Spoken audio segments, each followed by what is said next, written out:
Ladies and gentlemen, this video is not only super sciencey, but it also contains a drinking game. Take a shot or a drink of your favorite alcoholic beverage anytime I say sputtering. But get ready. There's going to be a lot of sputtering. That's already 2 drinks in case you're bad at math. Stay cool. This is a Thor News presentation.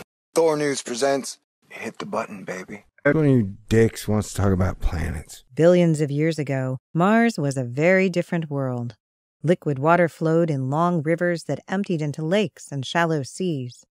A thick atmosphere blanketed the planet and kept it warm. What happened? This haunting question has long puzzled scientists. To find the answer, NASA is sending a new orbiter to Mars, called Maven. The answer lies. Ladies and gentlemen, it is Mega Fun Friday, so naturally, we're talking about everybody's favorite Martian planet, Mars. Okay, yeah, sure. Mars is the only Martian planet, but why get all semantical, brosif? It's Friday. It's a high day to get high on life and science. And guess what? New Maven findings reveal how Mars's atmosphere was lost to space. Turns out it happened in a poker game. Space was like, I want water. And Mars was like, I think you're bluffing. Okay, that's probably not, I made that up. I like to combine entertainment with NASA's entertainment. And together, we call it fun science. Oh my God, that picture of Stephen Hawking is creeping me out. And Zoe, don't think I forgot about you. Sage and I thank you very much for all your help and support. Your video will be coming in the near future, along with your amazing gift basket. Everybody, let's give Zoe some applause for being an amazingly strong, kick-ass lady. Now, on to the Maven. Because I was just thinking the other day, we put Maven up in 2015, and then we hadn't gotten nothing from it much. We got a few things. They were like, hey, look, oxygen all over Mars. And then that was about it. Okay, Dimensions Friday morning. Okay, great. So what had happened was, oh my God, seriously, I have a picture of Stephen Hawking.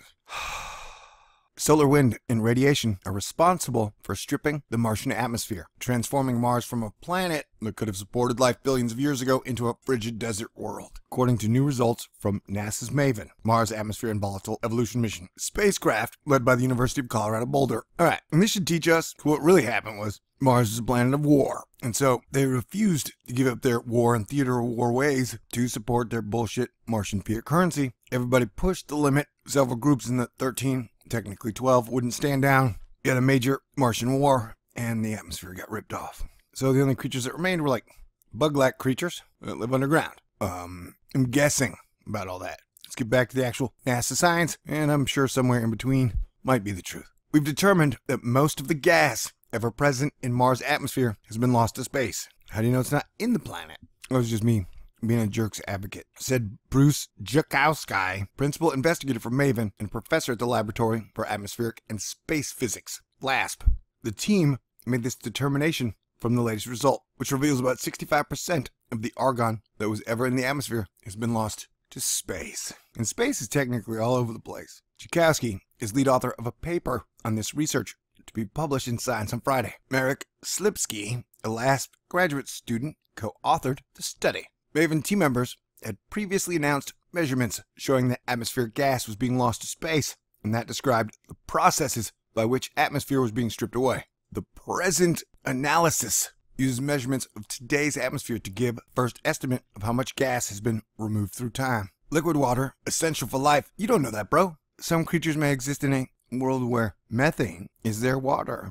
The universe can create in boundless, endless ways. So let us not presume that all planets and all life need water to create life. Or whatever.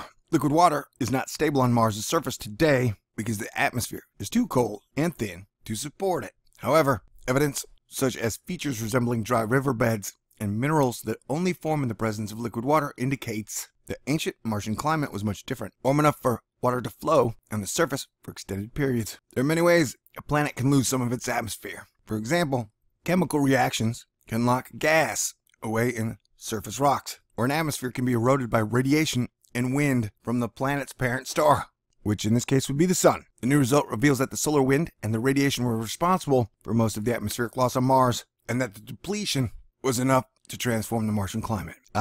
More proof that the sun is a climate changer. The solar wind is a thin stream of electrically conducting gas constantly blowing from the surface of the sun. Young stars have far more intense ultraviolet radiation and winds, so atmospheric loss by these processes was likely much greater early in Mars' history. These processes may have been the dominant ones controlling the planet's climate and habitability, according to the team. It's possible that microbial life could have existed at the surface early in Mars' history. As the planet cooled off and dried up, any life could have been driven underground, I told you, or forced into occasional or rare surface oases. Jakosky and his team got the result by measuring the atmospheric abundance of 2 different isotopes of argon gas. See, isotopes are atoms of the same element with different masses. Because the lighter of the 2 isotopes escapes to space more readily, it will leave the gas remaining behind enriched in heavier isotopy. The team used this enrichment together with how it varied with altitude in the atmosphere to estimate what fraction of the atmospheric gas has been lost to space. As a noble gas, argon cannot react chemically with anything, so it won't get sequestered in rocks, and the only process that can remove it to space is a physical process called sputtering by the solar wind. And peasant gases are in everybody's asses and can only be released through farts. Oh my god, I got juvenile, and I ruined the whole video, and now I must hang my head in shame. In sputtering, ions picked up the solar wind to impact Mars at high speeds and physically knock atmospheric gas into space. The team tracked argon because it can be removed by only sputtering. Once they determined the amount of argon lost by sputtering, they could use the efficiency of sputtering to determine the sputtering loss of other atoms and molecules, including carbon dioxide, CO2. CO2 is of interest because it is the major constituent because it's an efficient greenhouse gas that can retain heat and warm the planet. We determined that the majority of the planet's CO2 has already been lost to space by sputtering. There are other processes that can remove CO2, so this gives the minimum amount of CO2 that's been lost to space. The team has made estimates using data on the Martian upper atmosphere from Maven's neutral gas and ion mass spectrometer, or NIGMSM, instrument supported by the measurements from the Martian surface made by NASA's Sample Analysis at Mars, SAM, instrument on board the Curiosity rover. The combined measurements enable a better determination of how much Martian argon has been lost to space over billions of years, said Paul Mahaffey of NASA's Goddard Space Flight Center in Greenbelt, Maryland. Mahaffey, the co-author of the paper, is principal investigator of SAM instrument and lead on the instrument, both of which were developed at NASA Goddard. Using measurements from both platforms points to the value of having multiple missions that make complementary measurements, said Mahaffey. NASA Goddard manages the Maven project, and the MSL Curiosity is managed by NASA's Jet Propulsion Laboratory in Pasadena, California. If I was talking really annoying in this one, I apologize. I must be too jovial and jolly on this Friday. It's freaky. All right, peace out. More Martian science coming your way eventually, I'm sure. Mars is a jerk. Peace out. Did I say God bless everyone? Yep, I did.